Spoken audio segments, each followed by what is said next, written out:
Welcome to the Year of Yes podcast with me, your host, Sam.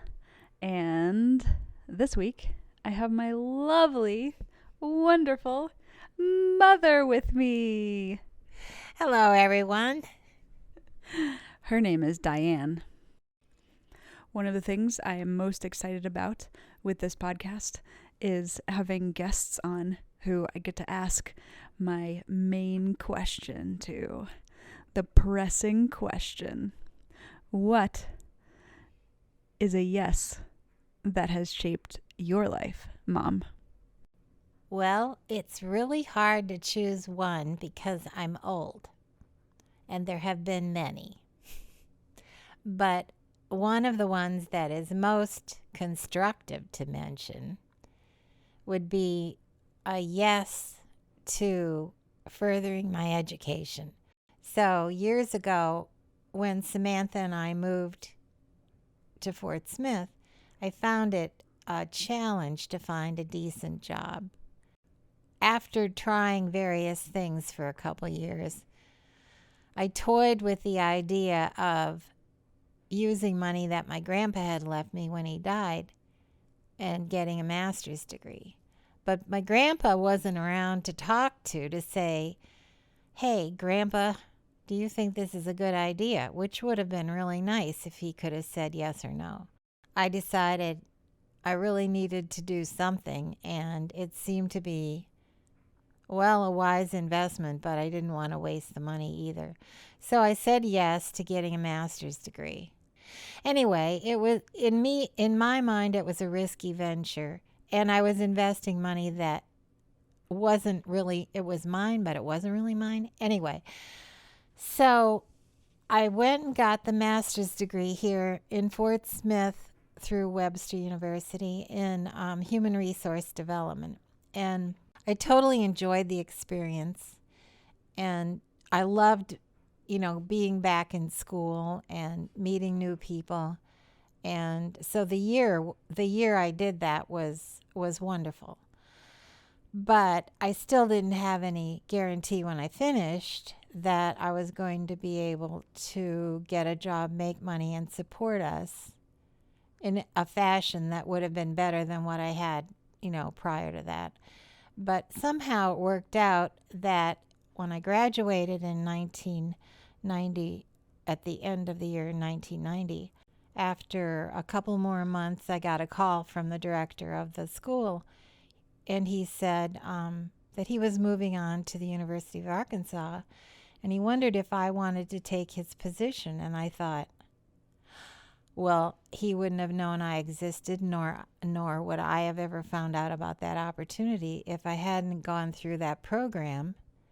And from there, it led to having a job for almost 25 years and being able to raise my daughter and a job in education. And I had some flexibility as to when I picked her up from school and going back to work and things like that.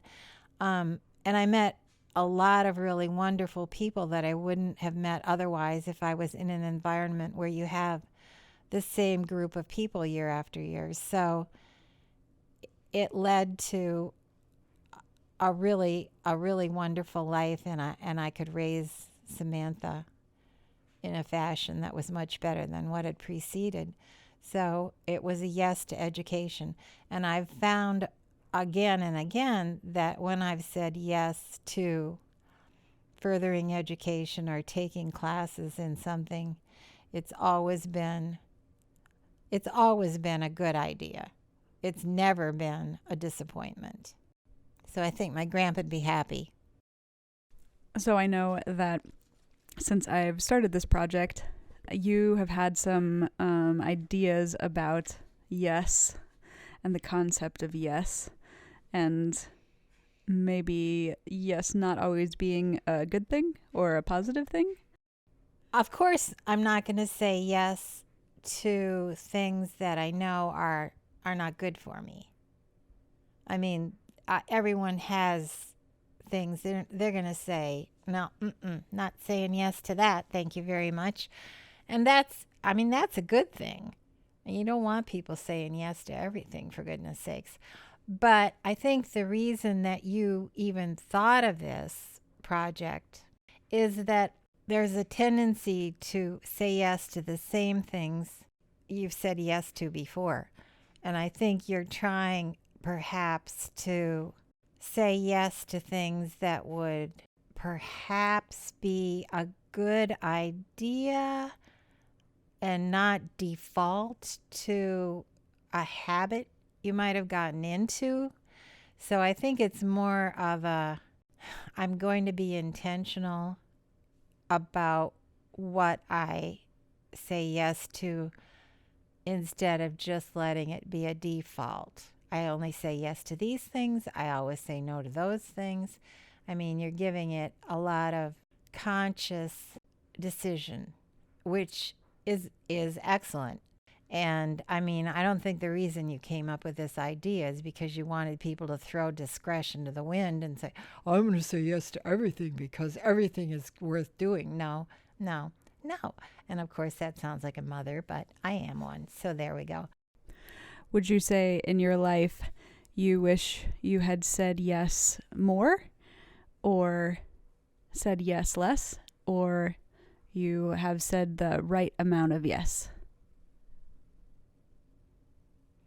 Oh boy, that's heavy. That's a heavy question.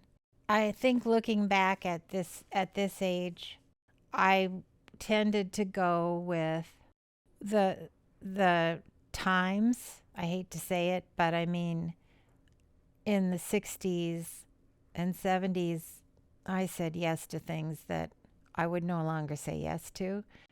Some of those things I still agree with, whether it would be the stance on the Vietnam War or whatever. But my behavior wasn't always something that I admire. So I said yes to things that, you know, were absolutely not good ideas. Looking back on your life, is there anything that stands out that you wish you had said yes to? Well, one thing that's always amazed me about you, and that I am going to answer your question, is that you're not afraid to travel outside the country or within, and you're not nervous or anxious about relocating. And quite honestly, I was not adventurous in the ways you are. I wanted to find a place that I felt like was home. So, like when I went to San Francisco, I had an idea of an apartment I wanted, and I had the idea of the color of the pillows I wanted on the floor and things like that. Um, but did I actually think about the reality of going somewhere and the different culture? And no, I was basically looking for a place that I would be able to call home. So when I found places that felt like home, I didn't go any I stayed there. I explored New York City when I lived there. I didn't really want to leave when I did. I really didn't. So my tendency is to look for home, whatever that means. Like right now, I think West Virginia, in the woods, roaming up and down the hills, living in a little house, and having you stop by. I mean, that would be like, oh, that would be home. So I've always wanted to find places that would be home, and you tend to go, well, all over the world. And I don't know if you're looking for home. I think you're looking for unbelievable food, interesting people, great architecture, new this, new that. But I don't know if you're really looking for home. So, I mean, the stuff I would have said or continue to say yes to would be I'm probably always going to be looking for home. should I interpolate from your first answer that you wish you had traveled more? Well, yeah, I guess so. Because, if you think about getting old and then you think about, well, gee, how many places are you going to be able to see before you. Yeah, and do you really want to take long plane trips? No. Do you like sitting in planes and being squished up against other people? No. Flying in planes used to be wonderful. It's not anymore. So, yeah, I wish I had said yes to things when flying was absolutely lovely, which is not that way anymore. Um, so yeah, right now it's too late to do some of those things. Like the thought of actually flying, say, to Australia or New Zealand or something. Oh my goodness. I would just die. They would have to take the body off the plane. There's no way I could handle that. Being stationary like no, I'd go crazy. No. So, yeah, I'm limited cuz I'm old. But the thing is that if you don't have that desire to do it when you're younger, if you really don't have that adventurous spirit about going far away beyond the borders of your country, I mean, how much can you regret? You can't regret everything, for goodness sakes. You got to feel good about something. So let me ask my question of you. How about that? How has your second week of yes been? It has been pretty mellow. Oh, thank goodness. I think part of me expected every week of yes to be exciting and have something challenging or something like shiny happen. Yeah, like going across the borders into another country over and over and over. Yeah. Yeah, like that. Except maybe on a local scale. But it turns out that, life is still going to be life for most of the year, I think. And it's still going to be work, and it's still going to be sleep, hopefully. And it's still going to be food and friends and family. And so the yeses are going to have to be, I think most of the yeses are going to have to be small daily yeses. Like choosing to meditate every morning and choosing to read in the evening instead of watching TV. One of the things that amazed me or continues to sort of amaze me is, well, and this may not be relevant, but you could delete it. When I retired in 2015, I thought, I don't want to just go home, hang up my keys, and sit down in front of the television. So I said yes, adamantly, to getting rid of cable. It was like, okay, I was ticked off with them anyway, but they made it easy to get rid of cable. And people would still say to me, oh, did you see that on TV? Oh, did you? And I go, no. Like, how many years will it take for people who know me to not ask me that anymore? I don't watch television. And you know what? I don't miss it. And this is starting the 8th year of retirement. And I don't miss sitting in front of a television set every night wasting time. I don't miss it. So is that a yes? Yeah, it is. Sort of backwards, but yes. Yep. It's a no to something and a yes to something else. So one of the Year of Yes community members, Lisa, submitted some questions for the week. She asked, I think my favorite question is yes a habit yet? It is starting to become a habit in the way that I am more aware of my nose. I'm way more aware of my initial nose than I had been before the year started. And when I realize I want to say a no, then I say a yes instead. So, I mean, I don't know if that's a habit, but it's starting to feel like a habit, a recognition habit. It's starting to feel like a recognition habit. I think the value of this exercise is just to be more conscious of whether or not you're going to say yes. I mean, I don't know how many times people actually think about it before they do say yes or no. I don't know that people really do think about it. In fact, we probably start defaulting yes and no, yes and no, yes and no when we're, I don't know, maybe 2 years old. I think it's been a default for me for decades, one way or the other. So basically, it's about changing your default. It's not about the number of yeses or the number of nos. It's about what's my default.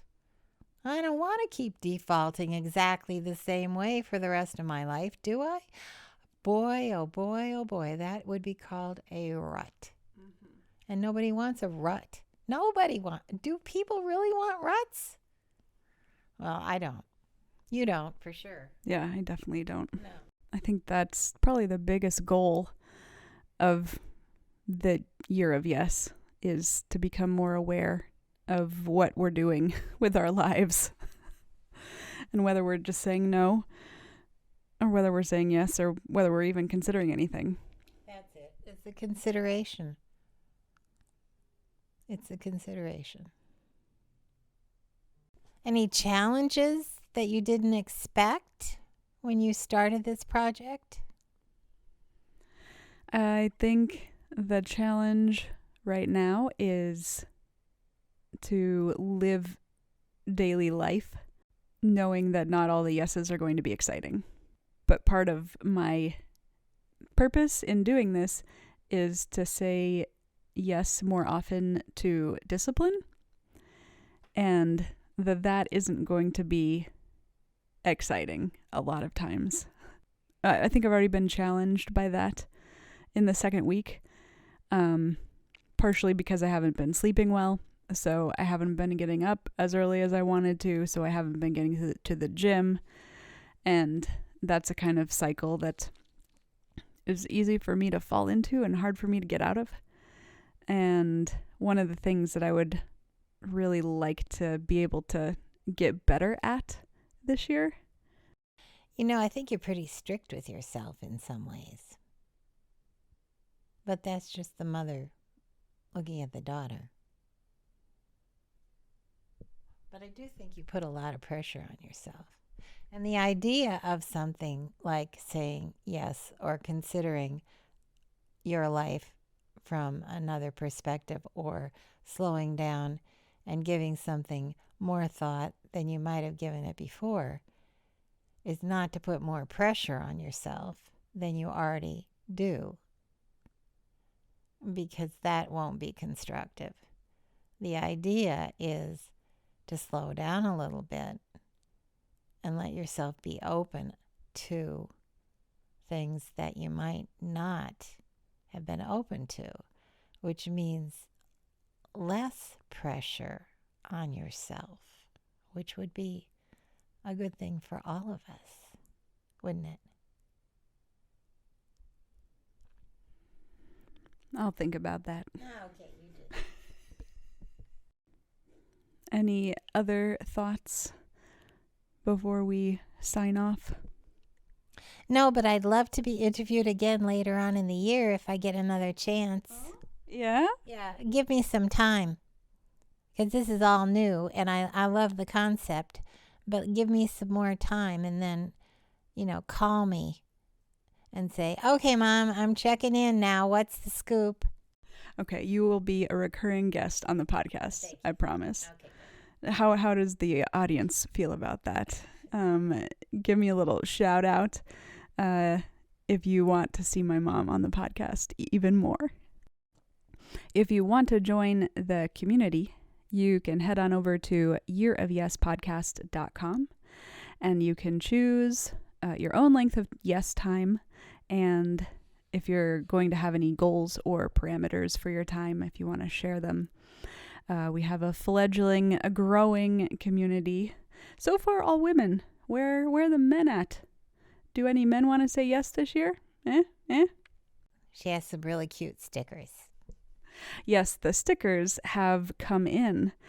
I forgot to put the web address on the stickers, so right now they just say yes. It's a very cute logo, but it was supposed to be to drive people to the website to learn about the podcast. So if you sign up for the Yes community, you can get some stickers. And the faster we get through these stickers, the sooner we can get ones with the actual URL on them. Okay, so until next week, I wish you a very wonderful rest of your week. And my mom says, take the pressure off, sit by a fire pit, drink something warm. And I think those are all great ideas. So go and do that and have a week full of yeses. Bye. Bye. I could ask you more questions than what you tell me, right? Yeah, you can ask whatever you want. But I have to say this like right away. How do I know when to say that? We're just having a conversation. We're just having a conversation. Okay. All right. I'm so